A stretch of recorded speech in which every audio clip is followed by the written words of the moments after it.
This 5-minute solution will show you how to fix App Store apps not updating on iPhone. So if your App Store not automatically updating your iPhone apps, just follow these steps to fix this issue.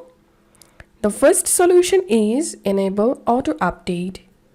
Go to settings, scroll down and tap on App Store and enable app updates here, and then check the issue. And the second solution is enable Wi-Fi assist. So open your settings and tap on cellular or mobile data. Scroll down all the way to the bottom and enable Wi-Fi assist, and then check the issue. And the third solution is free up your iPhone storage. If your iPhone storage is almost full, it may be the reason of your App Store not updating your app. So all you have to need is just go to General, iPhone storage,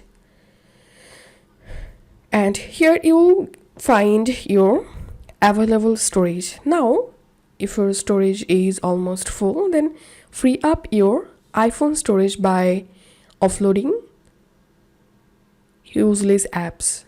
So open the app you don't use, tap on offload app.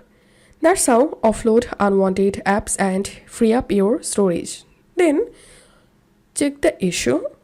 And the last solution is log out from your App Store and log back in. Go to your App Store, tap on your profile photo at the top right, scroll down, tap on sign out. Once you sign out, sign back in, and then hope this solution will fix your not updating issues. If you find this video helpful, don't forget to subscribe 5-minute solution.